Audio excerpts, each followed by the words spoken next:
Mom said, no gifts this year, while my sister unwrapped an iPhone, a $6,000 bag, and a diamond ring. I sat with nothing. When I asked, what about me? My mom slapped me. Dad said nothing. I stood up, opened my phone, ended their lifestyle. The tissue paper is what I remember. Cream-colored, 4 sheets, the expensive kind that doesn't crackle so much as sigh, and my sister pulling it out of the box 1 sheet at a time like she was doing surgery. I remember it because I was staring at it when my mother's hand came across my face, and because a gift receipt came out with the 3rd sheet and drifted down onto the carpet by the radiator, and because I was the only person in that room who bent down and picked it up. It was 7:40 at night on Christmas Eve in a house on Rensselaer Street where the thermostat had been set to 62 degrees since the previous February. There were 4 of us. There was a plate of the cheap sandwich cookies my mother buys in the blue tin and puts on a good dish. There was a tree with the lights only on the front half because that's the half you can see from the road. My cheek was hot in a shape. I remember thinking that, not she hit me, but my face has a shape on it now, which is what your brain does instead of the real thing. I got up and went out to the garage with a piece of paper in my fist, and nobody came out after me, and that turned out to be the mistake that ended everything they had. My name's Isaac. I was 26 that Christmas, an HVAC apprentice about 11 months from my journeyman card, living in my parents' basement for the 8th month running because I'd torn my rotator cuff in April coming off a ladder at a strip mall in Grand Chute, and the surgery ate my savings and the physical therapy ate the rest. I want to say something up front so the rest makes sense. I did not move home to be looked after. I moved home because my mother called me in April and cried on the phone about the property taxes. 2 years earlier, in the March I still think of as the line the family is divided at, my father got let go from Kessner Fabrication after 19 years. Owen Brannick, 56, tool and die, the guy they called when something needed to be made rather than ordered. He was let go on a Thursday, along with 3 other men from the same shift, and he came home and sat in the truck in the driveway for 40 minutes before he came inside, and my mother told me on the phone that night that we were all going to have to tighten up, and we did. God, we did. My mother, Marguerite, is a woman who tightens up the way other people breathe. The thermostat went to 62. The cable went. The second car got sold to a guy from Nina for $800. She started buying the store brand coffee and pouring it into the good tin, which is a thing I noticed and never once mentioned because mentioning it would have been the meanest thing I could have done to her. There were no birthday dinners out. There was no Christmas the year before either. She'd announced it in November with her chin up. We're doing a no-gift year, everybody. It's the sensible thing. And I remember being proud of her. That's the part I have to keep telling people. I was proud of my mother for saying it out loud. I'll tell you about the library because it's the thing I keep going back to. The February after the layoff, my father got a letter from the unemployment office about a discrepancy, and he needed to send in a copy of his severance paperwork, and he does not own a computer or a printer and would rather have his teeth out than ask a stranger for help. So I drove him to the branch on Wisconsin Avenue on a Saturday morning with the letter in a manila envelope on his knees. He wouldn't come in. He said he'd wait. It was 19 degrees and he sat in the truck with the engine off for the 11 minutes it took me, and when I came back out he was looking straight ahead through the windshield at a snowbank in a library parking lot the way you look at something on a screen. The copier took quarters, 40 cents for 4 pages. I remember standing there with the lid up and the green light going back and forth under the glass and looking down at page 2, which is where the account number is, at the bottom in 6-point type. Corp Act 4471. I registered it for about a quarter of a second, the way you register a serial number, and then I closed the lid. I got back in the truck and handed him the envelope and he said, "Thanks, bud," and we drove home and neither of us said anything else, and I remember feeling proud of myself for not making it a big deal for him. 2 years later, I sat on a bucket in a dark garage and read that same 8 digits off a receipt for a purse. I sent them money. Not a lot because I didn't have a lot. $600 a month for the first year, $300 after I got hurt, right up until the November before that Christmas, out of a paycheck that was already thin. My father never mentioned it. My mother thanked me the first time, and then never again, and I told myself that was pride, and I was half right. My sister Danica is 2 years younger. She dropped out of the nursing program at Fox Valley in her second year, and after that she did about 6 months at a dental office, and about a year at a place that sold windows, and then a stretch of not much, and around the time my father got let go, she got what my mother called a really good position downtown that nobody could ever describe. Here's what I noticed and explained away in order over 19 months. Her car got newer. Not new. A 2-year-old Acura, but 2 years old in hers, while my father drove a truck with 190,000 miles and a passenger window that didn't go down. She stopped asking for gas money. She stopped staying for dinner. She'd come by, be warm and funny and loud for 40 minutes, and leave at 8. And my mother would say she worked so hard to a room where nobody had asked. And once, in October, I came in the back way from the garage and heard my mother on the phone in the kitchen saying, "Well, tell him it's the consulting. That's all it is. It's the consulting." And then she heard the door and said, "Isaac's home," and hung up. I told myself it was about my father's unemployment and some paperwork. I told myself that for 2 months. My family has a way of teaching you what questions are allowed, and I had 26 years of training in it. So, Christmas Eve. My mother said it at about 7, standing up up with her hands folded in front of her the way she does when she's making an announcement. No gifts this year, everybody. We're keeping it simple. Everybody nodded. My father said, yep. I said something like, sure, of course. Then Danica came in from the hall with 3 boxes. I want to be precise about this because people always assume it was a scene. It wasn't. It was the least dramatic thing in the world. She sat down on the floor in front of the tree the way she has since she was 4, and she said, these are from me to me. Don't be weird about it. And she laughed, and my mother laughed, and my father laughed. The first box was a phone, new one, the big one, in the color that costs extra. The second box was the bag. I didn't know anything about bags then. I know now. It was a Chanel flat bag in caviar leather, and I know the number because I looked it up in the garage 2 hours later, and it was $6,100. The third box was small, and my sister opened it slower than the other 2, and she got shy for a second, which is the only genuinely human thing that happened in that room all night, and she put it on her right hand. Not the left, the right. My mother made a sound. My father looked at the television, which was off, and I sat on the couch with a cup of the store brand coffee out of the good tin, in a house at 62 degrees, 11 months out from a journeyman card, having sent them $11,400 over 2 years out of a wage that has never once been more than $51,000, and I said the thing. What about me? That's the whole sentence. I want that on the record. I didn't say, what the hell is this? I didn't say, where did that come from? I said 4 words in a normal voice, and I meant them, I think. More like, is there something I'm not being told than like, where's mine? My mother crossed the room in 3 steps and slapped me across the face. It wasn't hard. That's the thing nobody expects when I tell it. It was fast and light and completely without hesitation, the way you'd slap a wasp off a picnic table, and it made a sound in that room that I can still hear. Then she said, don't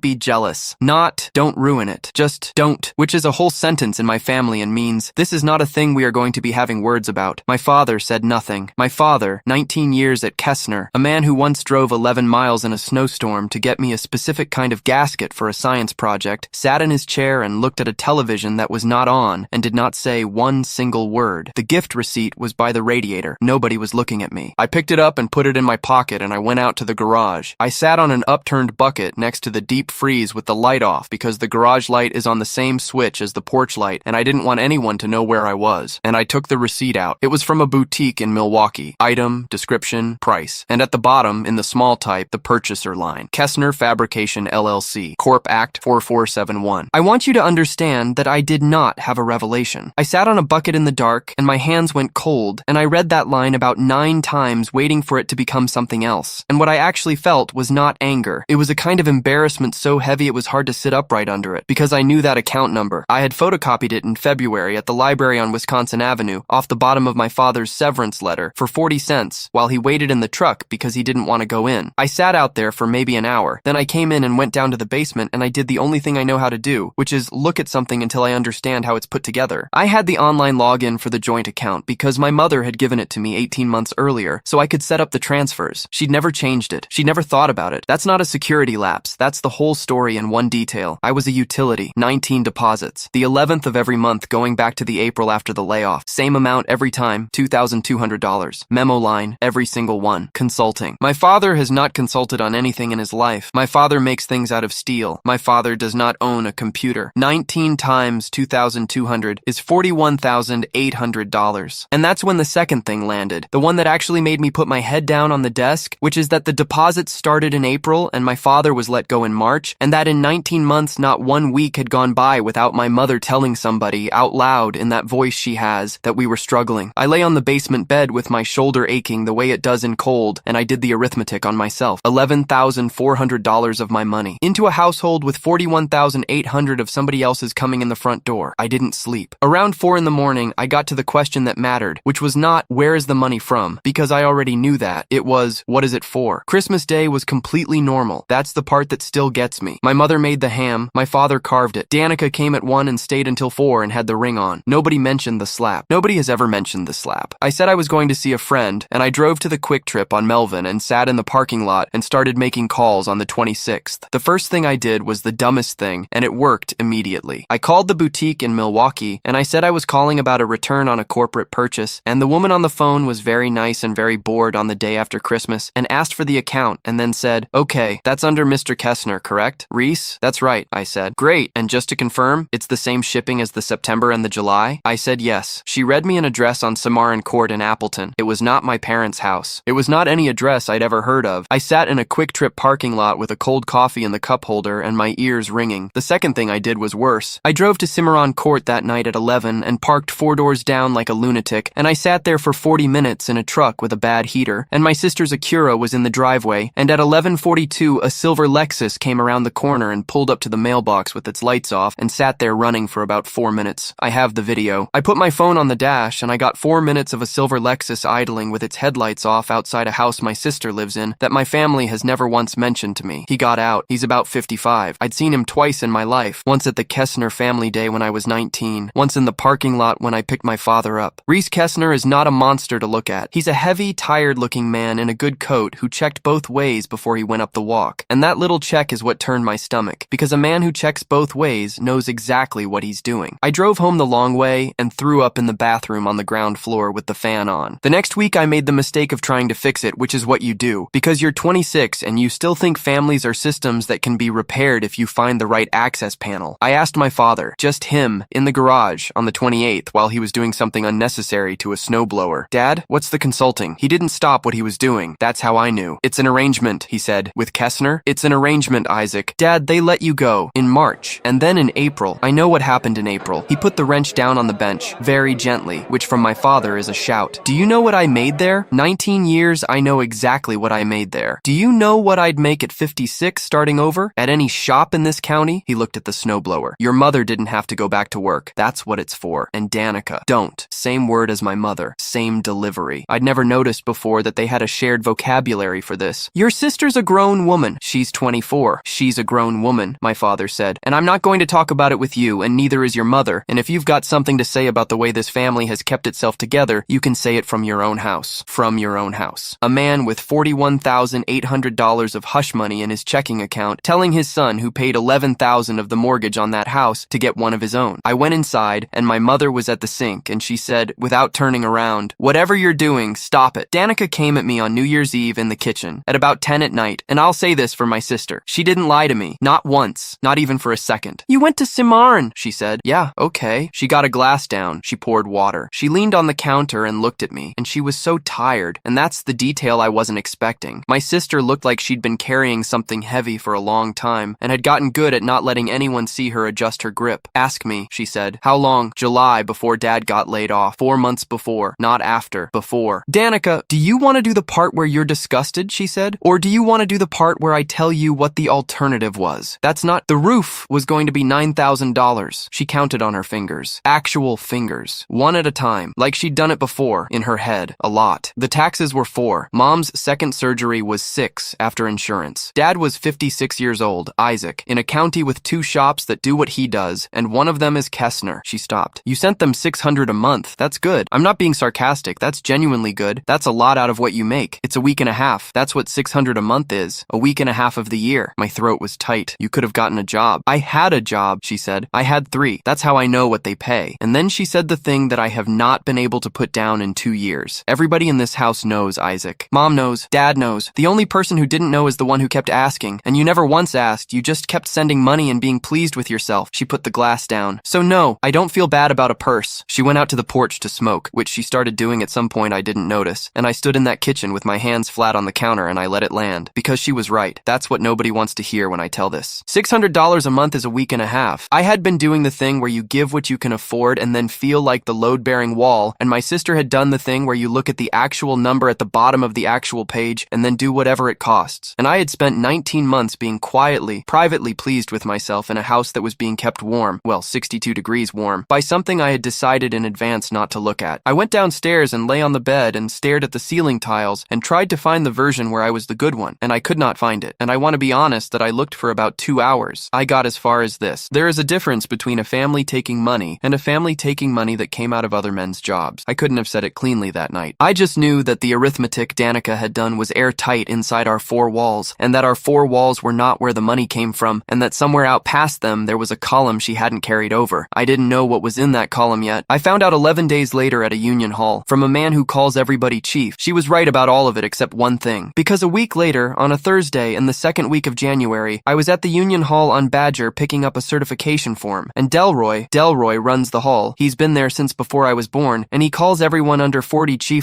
Said, "How's your dad doing? He ever get anywhere with Kessner?" "What do you mean?" "The grievance." He looked up. "Him and Petey Vandevort and the other 2. 23 that whole week. It's still open. Petey's still on it." I said something. I don't remember what. Vandevort's still in it, Delroy said. 2 years now. He's 4 months behind on the house. His wife's doing overnights at the Aurora. He shook his head. Your dad dropped his the first month. Never said why. P.D. Vandevort coached my Little League team for 2 seasons when I was 10 and 11. He drove me home from practice about 40 times because my dad worked second shift. He has a laugh you can hear across a parking lot. That's the thing Danica was wrong about. She'd done the arithmetic on our family and gotten a defensible answer, and the arithmetic was right, and she'd simply never carried the column over to the next page, where 3 other men were standing. I sat in my truck outside the Union Hall for a long time. My hands were on the wheel at 10 and 2 like an idiot, and I couldn't make them let go. Because now it wasn't about a slap. A slap is a family thing. You can eat a slap. People eat worse than a slap from their mothers every day of the year and go to Thanksgiving. What I had in my phone was a corporate account number on a gift receipt, 4 minutes of a silver Lexus with its headlights off, 19 deposits with the word consulting on them starting 1 month after a layoff, and a man 4 months behind on his house. I tried one more time first. I want that in here because it's the last time I tried anything. I waited until my father was at his brother's on a Saturday, and I sat down across from my mother at the kitchen table, and I did not raise my voice, and I did not put the receipt down in front of her like a lawyer on television. I just said it. Mom, the Kessner money, it's not consulting. She was folding a dish towel. She kept folding it. She folded it into thirds and then in half, and then she started again from the beginning, which is a thing I had never seen her do in my life. You've made up your mind about something, she said. I'm asking you. No, you're not. She said it without any heat at all. You've been walking around this house for 3 weeks with a face on you. You've made up your mind, and now you want me to say it out loud so you can be right about it. I want to know if you're okay. That got her. She stopped folding. For about 2 seconds, my mother looked at me with her actual face, the one she has when she's not managing something, and she looked so tired that I nearly reached across the table. Isaac, she said, do you know what people said about your father? At the Quick Trip, at church, the whole spring. She smoothed the towel out flat. 19 years. And they let him go on a Thursday. And everybody in this county said, well, they must have had a reason. That's what people say. They say it and then they're nice to your face. She started folding again. So no, I'm not going to say it out loud. Not to you, not to my sister, not to anybody. Because the second it's a sentence, it belongs to everyone else. P.D. Vandevort's 4 months behind on his house. And my mother said, and I want to be fair to her, she said it quietly, and I don't think she'd ever let herself hear it before that second. That's not my family. She got up and put the towel in the drawer and said, are you staying for dinner? In a completely normal voice. And that was the end of the conversation. And I understood there was not going to be another one. I want to tell you that I agonized. I did agonize. For 11 days. And I lost about 6 pounds and my shoulder got worse from the tension. And I looked at that phone in my hand probably 200 times. Here's what actually decided it. And it's smaller than you'd want. I came upstairs on a Sunday and my mother was on the phone with her sister in Oshkosh. And she was saying, in the bright, brave voice, the one she'd been using for 2 years, oh, we're managing. We're managing. You just tighten up and you get through it. She'd been saying that for 19 months to everyone she knew. And about 140 of those people were also from that plant. And some of their husbands were on that grievance. She wasn't hiding money from me. She was hiding money from them. I emailed the Union Hall on a Tuesday night from the basement with the gift receipt and the doorbell video attached and 11 lines of text. And I copied Delroy and I put in the subject line the grievance number he'd written on the back of my certification form. Then I sat there for about a minute with my finger over the trackpad, and then I sent it, and then I closed the laptop and went to bed and slept 9 hours, which I've never once been able to explain. 11 days later, the deposit didn't come. That was the first anyone in that house knew. Not a phone call, not a letter, not a knock. My mother refreshing the banking app on the 11th, and then again on the 12th, and then again on the 13th. I was in the kitchen on the 13th. She had the phone at arm's length the way she does because she won't wear her glasses. There's a problem with the deposit, she said, to no one. By the end of February, it had all come apart, and it came apart faster than I ever imagined it would, because it turns out an arrangement like that only holds while everyone involved believes nobody is looking. Kessner was put on leave, then out, by a board that had 4 family members on it and did not want their name on the front of a building in this county attached to any of it. The grievance was reopened. P.D. Vandevort and a man named Ansgar Lindqvist got back pay. Not all of it, not close, but enough that P.D. kept the house. The 4th man had already moved to Green Bay and couldn't be reached. Danica lost the Cimarron house in April. She moved into my parents' basement, which I had left in March, and she has the room I had, and she has the bag, which she has never sold, and which sits on the shelf in that basement bedroom, and which I think about more than anything else in this entire story. My father called me once in May. He did not ask how I was. He said 7 sentences, and the only one that matters is the last one. You put 3 men back to work, and you took your mother's floor out from under her, and I hope you can hold both of those at once, because I can't. I said, you dropped your grievance in the first month. He hung up. My mother has not spoken to me. She tells people I've gone strange. My aunt in Oshkosh told me that, and then said she didn't want to be in the middle of it, and then stopped calling too. I got my journeyman card in October. I live in a 1-bedroom in Menasha with a radiator that ticks 76, and a thermostat I keep at 70 because I can, and I have not been back to Rensler Street. Petey Vandevort found out it was me in the summer. I don't know how. The hall's supposed to be careful about that. He came by the shop on a Friday and stood in the bay in his work coat with his hands in his pockets and didn't say anything for a while. Then he said, "Your dad's a good hand. Best I ever worked with." I know. He was, though. He looked at the floor. 19 years. And you know what he told me the day he took it? He told me, "It's just how it is, Pete. Some guys land soft." Petey looked up. He said that to me in the parking lot, and then he drove home and landed soft. He put his hand out and I shook it. 62 degrees, he said, and laughed, because Delroy tells everybody everything. In a house with that coming in, your mother had you at 62 degrees. Yeah, I said. Some guys land soft, Petey said, and he went back out to his truck.